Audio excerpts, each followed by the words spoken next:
medar deui ngahanca deui tur ngahibur deui wargi Dahlia dina radiona sewang-sewangan ku bidangan dongeng Sunda ti Dahlia anu dijomantarakeun ti Galura 101,5 FM Radio Dahlia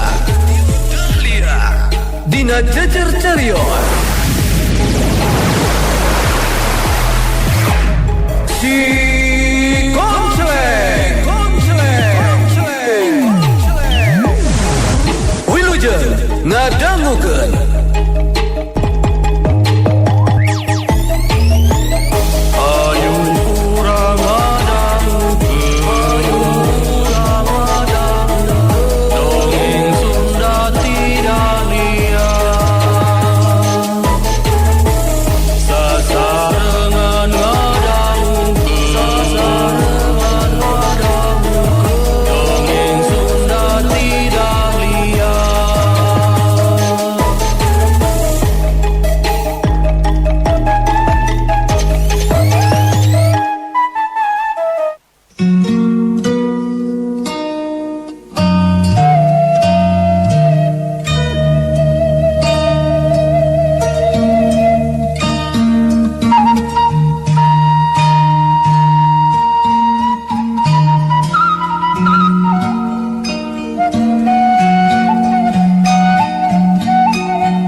wargi Dahlia barjaya gagal dewa pamaksadanana sejak ngajantenkeun Cahyatin janten wadal jadi Allah getihna kabujeng ditulungan ku si Konceleng sareng Mang Odek nya nu antukna barjaya nyandak Nini Kalasuri ka Paguron Jaya Laga. Orang lajengkeun serial si Konceleng dina jejer carios putu si Konceleng tanding titisan siluman karya Bagus Sarespati.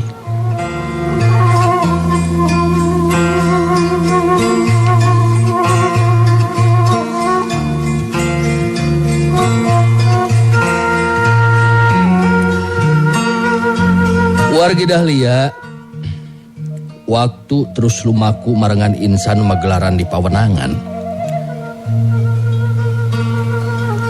Caturkeun harita di paguron macan bodas. Rahmi kaget pacampur jeung bunga anu lain di kieuna. Waktu aya Mang Odek anu datang bari jeung mawa Cahyatin anu jadi anakna. Tetela Cahyatin teh masih keneh beleger salamet. Rahmi negerakeun rasa kabungah jeung panuhuna ka Mang Odek. Haturkeun ribu nuhun ka salira Mang. Abi teh nyangki bakal tiasa tepung deui sareng pun anak Mang.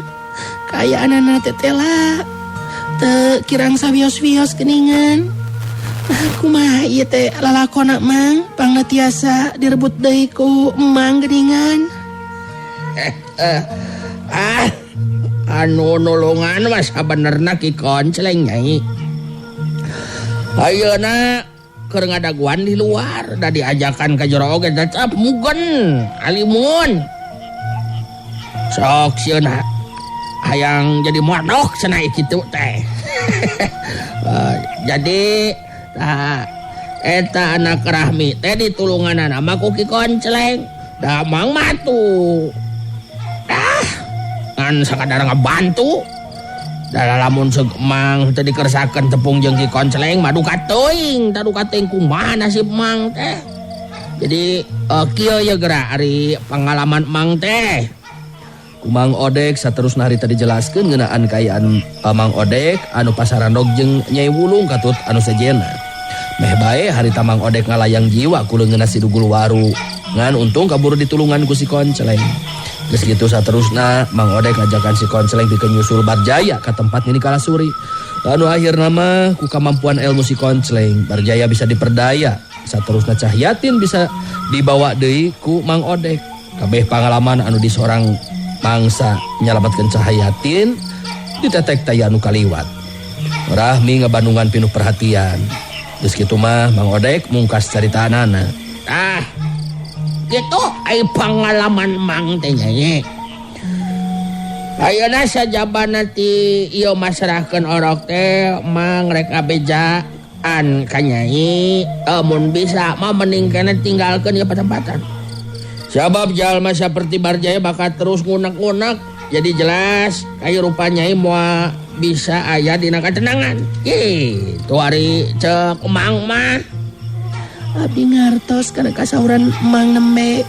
Nanging ari abdi kedah kamana deui atuh nyiruruk teh mang. Sasat di dieu oge apanan ku pokal Kang Hambali sareng I Injani katut Mang Odek. Pangna abdi tiasa tumetep di dieu teh. Abdi jadi bingung mang. Pami tetep di dieu. Memang tos tiasa dipastikeun Barjaya bakal terus jadi gangguan ke ketenangan diri abdi mang. Ya geus pasti eta mah Nyai. Jadi artina ku mang jeung ku Ki Konceleng ditulungan lamun derdeui bae diganggu ku Barjaya. Anu matak Nyai kudu geura-geura neangan tempat anu aman. Jajakan Den Hambali we pangawak lalaki. Keur sahelaan mah papanan mending keneh milih nyingkurkeun maneh di tempat Akirangga Wulung. Muhun ka hartos mah. Nanging abdi kedah ka mana atuh nya? Saha kinten-kinten anu tiasa disuhunkeun tulung ku abdi. Sugan atuh mang aya wewengan. Kinten-kinten abdi kedah ka mana? Ke. Oh ingat ayeuna mah ya. Ieu be atuh nyi. Kumaha lamun Nyai ka lemburna Abah Tasman we. Nya tepungan be sutina cek mang mah. Sabab sutina kawilang sanasib jeung Nyai. Jadi bet asa piraku lamun nepikeun ka henteu narima kadatangan Nyai anu boga maksud hayang nyalametkeun anu jadi anak. Jelaskeun be eta mah ku Nyai ka sutina satarabasna. Ulah aya anu disumput-sumput. Pangna milu nyiruruk teh sabab nyawa anu jadi anak urang kaancam gitu.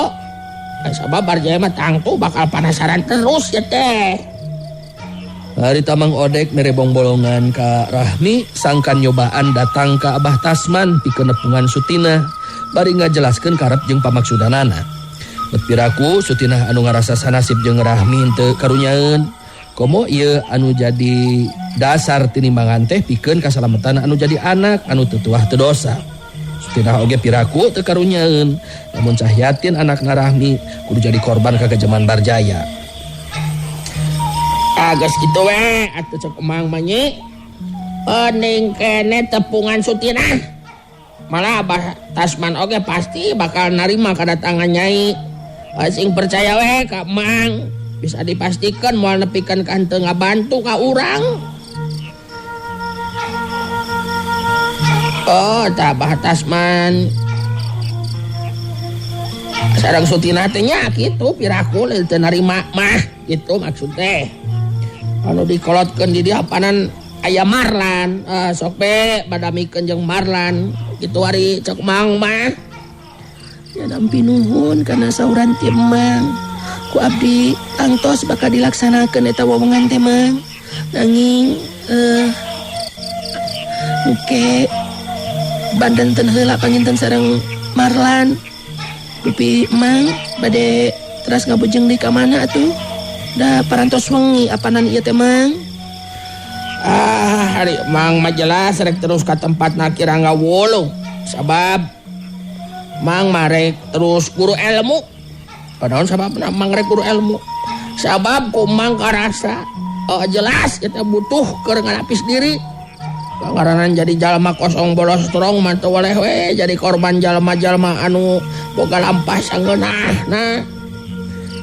Ari manawi teh Mang bade kulam heula di dieu atuh. Janten Mang wengi ieu keneh ngiring ka Ki Konceleng beureun ka tempatna Kirangga Wulung gitu. Aduh manawi teh rek di dieu we heula. Lamun upami kitu mah nya mangga we atuh wilujeng angkat Mang.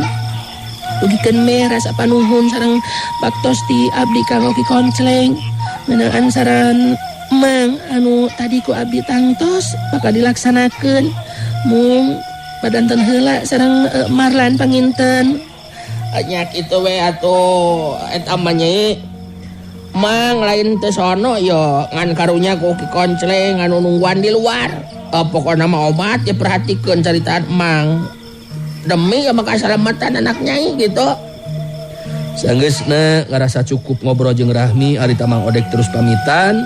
Najan wanci peuting geus teu jadi halangan pikeun neruskeun lampah jeung si Koncleng. Sabab Mang Odek geus gilig hate pikeun guru ilmu hayang ngayakinkeun ilmu sinangling jiwa ka Aki Ranggawulung.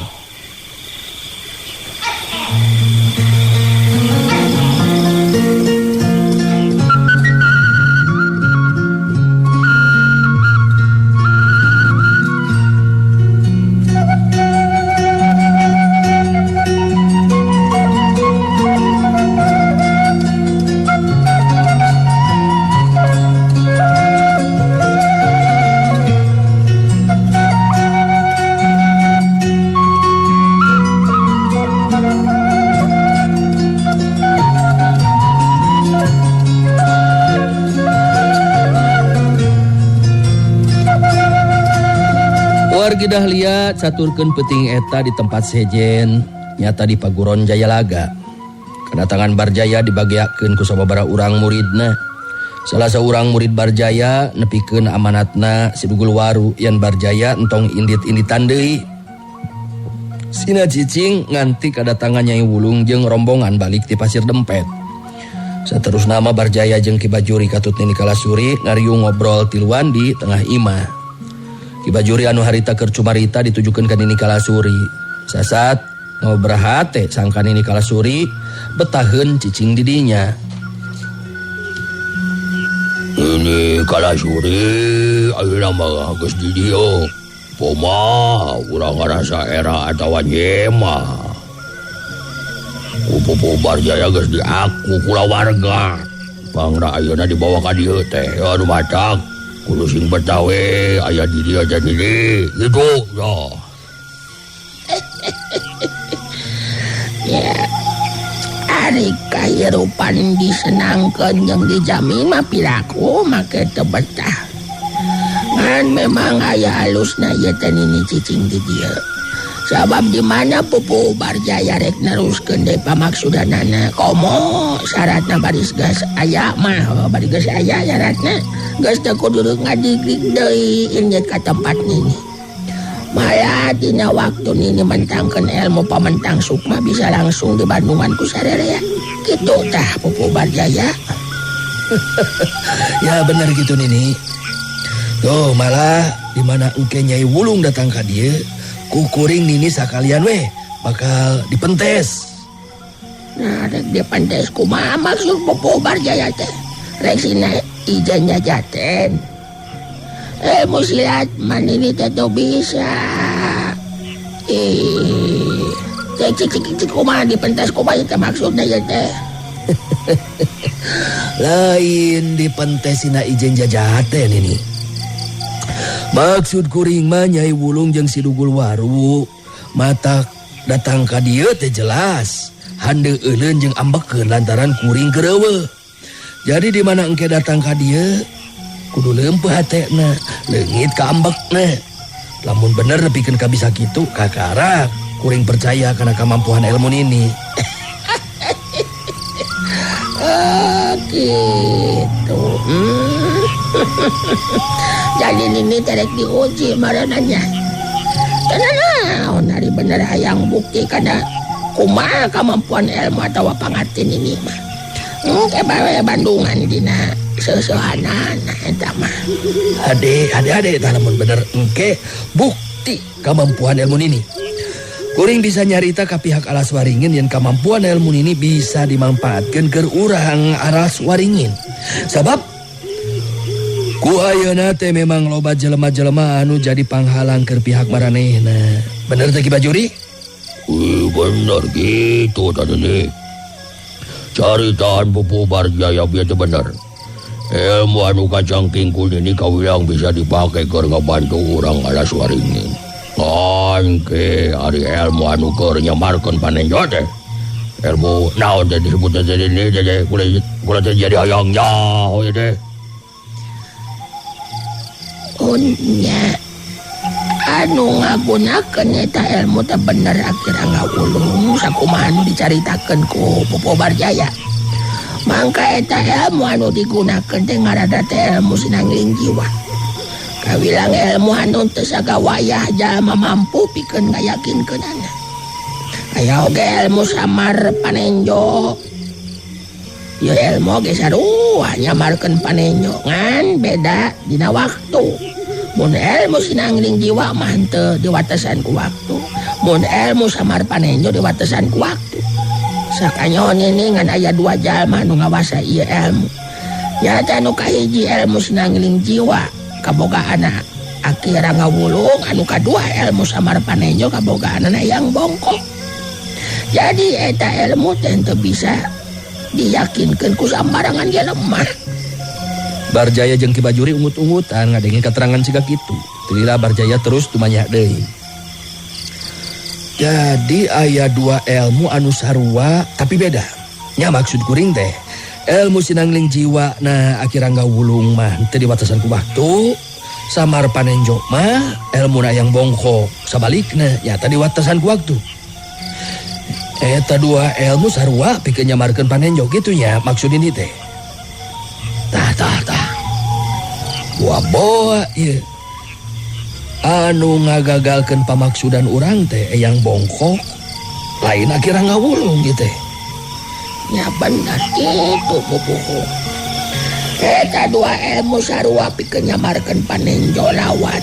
Bedana teh nu hiji mah teu watesan ku waktu dina arti salila. Anu mentangkeun eta ilmu acan ngeureunkeun ilmu nama. Nya panenjo lawan teh masih kene bae kasamaran. Sedengkeun anu hiji deui mah sabalikna. Kangeunaan sangkaan Pupu Barjaya anu nyangka yang bongkok anu ngagunakeun atau anu ngaganggu kana pamaksudan urang asana teu mungkin lamun langsung yang bongkok mah. Teuing lamun murid yang bongkok itu. Nah, make jeung moal mungkin ini. Jeung saha gitu muridna yang bongkok teh? Nah, make moal mungkin sagala rupa. Lantaran sakanyaon ini mah yang bongkok teh geus eueuh di kieu. Nah, aya oge muridna, murid tunggalna nyata si Konceleng. Ari eta sugan Pupu Barjaya boga pasal saacana jeung si Konceleng. Si Konceleng. Ke. Ari karangaran mah mindeng ngadenge kuring teh. Lantaran guru kuring mbah lalana mindeng ngobrolkeun ngeunaan si Konceleng. Tapi kuring asana teh teu boga pasal naon-naon jeung si Konceleng mah ini. Sabab aparan si Konceleng mah geus undur diri ti dunya kajawaraan eta teh. Ya, ari teu boga pasal naon-naon jeung si Konceleng mah. Berarti bisa dipastikan ngaganggu karena urusan orang teh kira ngawulung. Tah hari ini boga teh ilmu anu seperti kitu. Kangaranan ini ahli dina hal kagaiban bepiraku henteu boga ilmu anu seperti kitu. Terus terang. Ini ge boga ilmu anu seperti kitu teh. Ngan ngaranna beda lain ilmu sinangling jiwa, tapi disebutkeun teh miraga sukma. Eta kekuatan ilmu dumasar kana kekuatan siluman di alam gaib. Kau bilang gaib puhitan ini anu kudu bisa di cumponan pangaresep atau pamentana anu akhirna manehna bisa mere bantuan ka urang. Jadi teu kaget jeung aneh keur nini mah kana eta ilmu kitu teh. Di Bajuri seuri bunga hatena sabab jatela nini kalasuri oge boga kamampuan pikeun nyamarkeun panenjo. Bagja tukar urang kayak kieu mah Pupu Barjaya. Sebab kemampuan ilmu ini kalasuri jelas-jelas bisa diandalkan ku urang. Moal make kudu bingung deui engke malamun kudu nyingharupan ilmu anu aneh seperti dilakukan ku akhirna gawulung teh. Bener Ki. Bener. Anu matak ceuk kuring oge. Pihak alas waringin jelas kabutuhkeun kemampuan ilmu ini kalasuri ya. Sabab musuh anu bakal disingharepan ku urang gitu deui ku pihak alas waringin. Kau bilang teu bisa dianggap enteng ajen wawasena. Anu leuwih penting deui mah ieu ngeunaan injani. Anu acan bisa dikanyahuankeun di mana cicingna. Terus rek digeruan sukmana sina datang sorangan teu jadi. Lantaran aya gangguan. Eta anu can jadi kenyataan teh. Batak masih kena tetep penasaran ieu teh lamun acan bisa laksana. Nini Kalasuri neuteup antep kabar Jaya terus nyarita. Tenang. Angaranan ini geus aya di dieu man teu kudu make leutik hate. Pamaksudan pasti bakal laksana tidak kanan. Percaya kuring kan ini. Aduh matak keur leuwih ngayakinkeun sangkan percaya. Ini kudu bisa meruhkeun hatena Nyai Wulung jeung si Dugul Waru. Di mana engke daratang ka dieu teh leungit ka embekna malah percaya karena setiap caritaan kuring gitu tah Nini. Anyang kewe Bandungan kupupu Barjaya. Di mana jalma anu dimaksud geus datang ka dieu. Tangke kumaha sikap jeung caritaan maranehna. Pugu bakal katingali atuh dina budi jeung parangina. Sanajan bener urang alas waringin marasagi ku pangarti leber kasaktena. Dina hal ilmu anu kitu manini geus leuwih asak tina ngayakinkeunana. Nya syukur we atuh ari kitu manini. Kuring oge jadi regreg jeung gede hate ayeuna mah. Lain kuring sieun ku Nyai Wulung atawa si Dugul Waru. Ngan namun nepikeun ka timbul kaributan atau pacengkadan jeung maranehna. Anu bakal riweuh masih garang larang anu jadi anakna. Anu bakal ngalakukeun tindakan. Ya terus terang kuring taah ku kakasakten eta budak anu memang bener-bener luar biasa. Apal Nini kasih garang larang? Nini kungsi ngadenge ngeunaan bejana. Ngan ku pelengan ini mah daya kasakten eta budak memang sumberna ti alam gaib. Malah kawilang gaib anu tahapanana teu bisa ditembus ku batin ini. Eta bocah sakti memang susah pikeun ngukur ajen kasaktina. Anu mata kuring teh mung riributan jeung pihak alas waringin ge kitu. Dawa deui atuh nu dipika paur jeung dipikasieun maiwal ti si garang larang. Anu sajen mah dah dilibas kitu wae ge ngajar rongkeng Nini. Ukuring geus teu kudu make hitungan anu saja nama sanggup kuring ngungkulan ilmuna. Ari lain si garang larang mah jadi kade yo ulah nepikeun ka pohon ini. Di mana Nyai Wulung jeung si Dugul Waru datang mangka kudu diperuhkeun hatena leungit ka ambekna ka diri kuring. Kitu susumbarna Barjaya pupuhu pagoron Jaya Laga teh. Itu nate sangkan beuki dihargaan ku Nini Kalasuri meureunnan. Nini Kalasuri ungut-ungutan di barung jeung seuri tanda ngarti kana maksud jeung caritaanana Barjaya. Anu menta bantuanana Nini Kalasuri supaya ngaleumpeukkeun hate Nyai Wulung jeung si Dugul Waru di mana aya daratang kadinya.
Warga dahlia sedengkeun Nyai Wulung jeung si Dugul Waru anu keur jadi bahan caritaan harita geus tepi ka Pasir Dempet. Nyai Wulung jeung si Dugul Waru bet jadi sapamikiran make aya pikiran hayang nyelidik heula dedemitan henteu wakal langsung nepungan Ki Bango Sangar. Pang-pangna mah aya perasaan curiga ka Janaka. Nah hanya datang jeung henteu na kadinya. Sidugul Waru jeung Nyai Wulung ke kelendepan ngadeuketan ka lebah imah anu dicicingan ku Ki Bango Sangar. Lengkah-lengkah sukuna estu teu nimbulkeun sora. Tetela anggota Bango liar mah geus salare da puguh wanci beuki peuting. Tapi Ki Bango Sangar mah tetela masih keneh guntreng ngobrol jeung Janaka. Nyai Wulung jeung Sidugul Waru ngadengengkeun anu keur ngalobrol, malah bari terus ngintip tina sela-sela liang bilik. Ki Bango Sangar anu harita keur cumarita ngebrehkeun kaayaan eusi hatena anu memang boga karep hayang barontak ka pihak Alaswaringin. Malah kawilang kasempetan anu hade lamun ngabarontak ayeuna meungpeung sigarang larang keur olah tapak tur acan bisa dipastikeun iraha anggesna. Jadi ai keur dewek wah geus aya pikiran ieu Janaka. Hayang indit ka Alaswaringin jeung sakabeh anak buah dewek. Digempur dah kekuatan Alaswaringin teh, diacak-acak ku dewek wah. Meungpeung sigarang larang keur tapak. Ieu kawilang kasempetan anu hade ceuk dewek mah lamun urang ngalakukeun tindakan kitu. Jalan pikiran Ki Bango memang bener. Sanajan bener sigarang larang bocah sakti, tapi pasti bakal kagegeringan kangaranan kekuatan di Alaswaringin geus ditumpurkeun. Teu kangaran Ki Bango anu boga kekuatan gorombolan Bango liar seperti kieu. Memang asa teu dina tempatna lamun nepikeun ka kudu tunduk talu ka pihak Alaswaringin. Oh, anu masak. Dewek geus gregeteun. Kieu ieu teh Janaka. Rumasa ku sigarang larang mah ele jajaten. Tapi kangaranna jeung hareupan anu sejen mah eueuh teh duduna.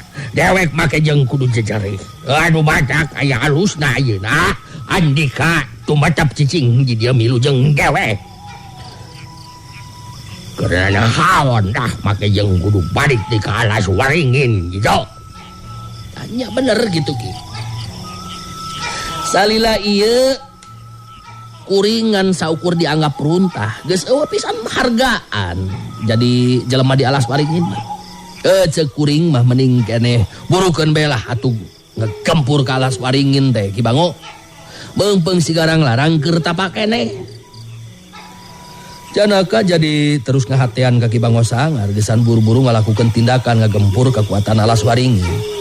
Kangaranan dihatehan seperti kitu ku Janaka. Puguh bae Ki Bango Sangar asa beuki tambah sumanget dina nembongkeun sikep jeung caritaanana. Oh terus terang. Dewek memang geus mikir-mikir. Moal lila deui ieu Janaka. Arep tujuan pamaksudan ngagempur Alaswaringin memang kudu buru-buru dilaksanakeun supaya dunia luar oge nyaho. Pihakna Bango liar eueuh ti dituna make kudu jadi patalukan urang Alaswaringin. Nyai Wulung jeung Sidugul Waru anu aya di luareun imah puguh bae mun seug ti beurang mah bakal katara beureum jeung geuneuh beungeut eta dua jalma muwuh nafsu anu lain di kieuna. Tetela dua jalma anu keur ngalobrol teh nyata Ki Bango jeung Janaka kawilang dua jalma anu rek hianat atawa ngabarontak Alaswaringin. Jelas kaayaan eta teu bisa diantepkeun kitu bae. Nyai Wulung jeung Sidugul Waru ngalengkah mundur ka tukang. Najan ukurku teutepan duanana pada gilig pikeun ngalakukeun tindakan. Ki Bango Sangar anu keur ngomong ngadadak eureun. Kasegetan batina ngarasakeun yen di luar imah aya jalma anu keur ngadedengkeun obrolan manehna.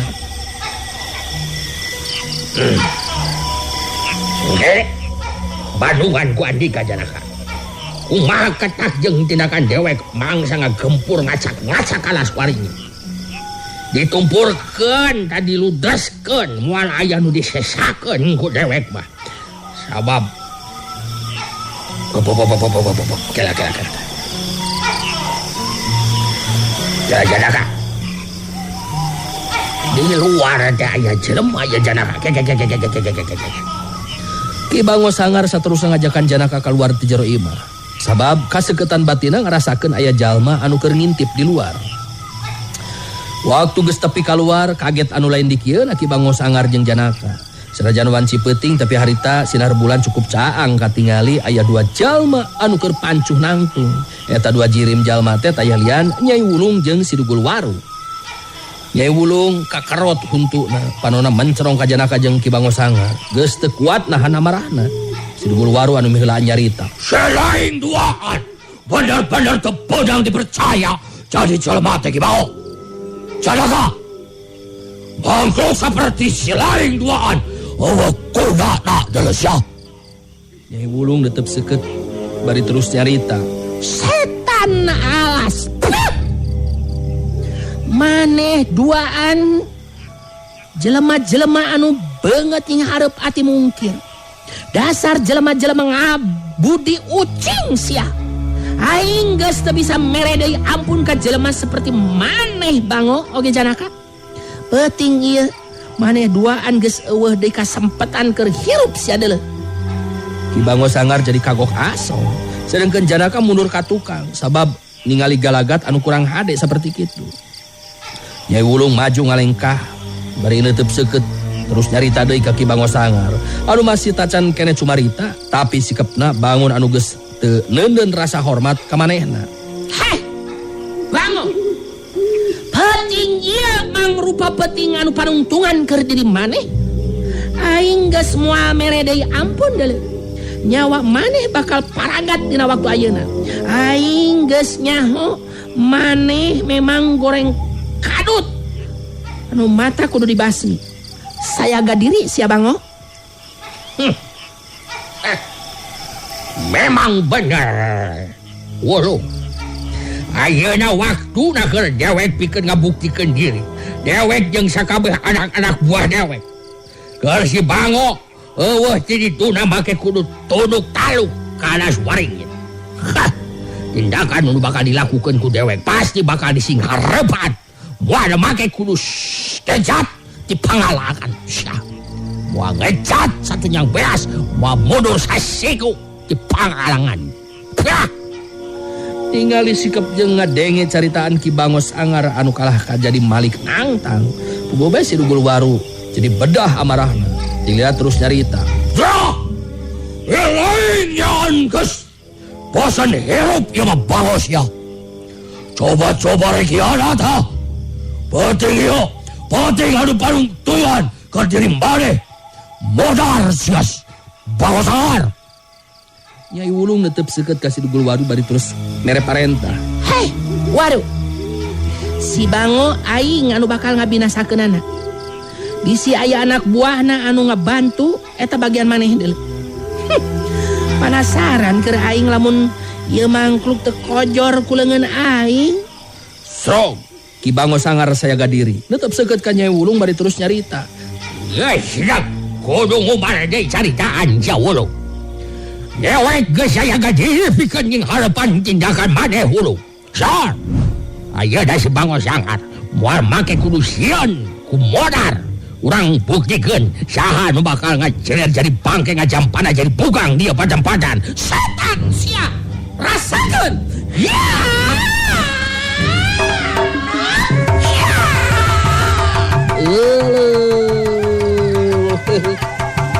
Wargi Dahlia.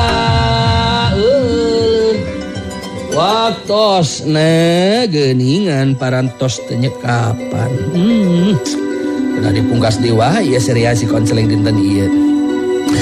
Kumaha salajengna patelakna antawis Ki Bango Sangar. Sareng Nyai Wulung oge anu sanesna. Insyaallah lah urang hancai jeung sakedik-sakediknya. Mohon da pada diteraskeun ayeuna ieu waktos geuningan parantos nyarelek kata buh opat ieu teh. Siapunten anu kasuhun hanya kalpisan. Oke atur nuhun ya kasadayana wargi Dahlia, wargi dongeng Sunda Dahlia anu parantos mararanco dikumkeun lah kanggo anu ngadangukeun galangguan TikTok atur nuhun. Oge anu ngadangukeun ngalangkungan Facebook atur nuhun. Mohon Kang Japra itu. Ya teh keun urang sakedik-sakedik we Kang Japra keureueuh nya. Penting mah kaladangan. Nuhun pisan kana perhatosanna sadayana nuhun. Oke anu maranca dina radio sawang-sawangan anu nga-WA ngalangkungan konseling keur ngalangkungan WA sadayana hatur nuhun pokona mah. Siapun aya dinten ieu sim kuring teu tiasa ngabsen hiji-hiji ye. Siapunten anu kasuhun dikumkeun lah kanggo sadayana hatur nuhun pisan. Apunten tina samude kakirangan sareng kelepatan sim kuring pundenan meri undur pamit wilujeng kantun ka sadayana permios. Assalamualaikum warahmatullahi wabarakatuh. Panteng radio Panteng Dahlia. Enak-enak langgamnya Dahlia prung go goyang. Wargi Dahlia cag heula urang cageun heula dugi ka dieu dongeng Sunda ti Dahlia dina dinten ieu dina carios si Konceleng. Tong hilap ulah dugi ka kantun enjing patepang dangu deui dina acara sareng tempat anu sami mung di 101,5 FM Radio Dahlia. Wilujeng kantun permios.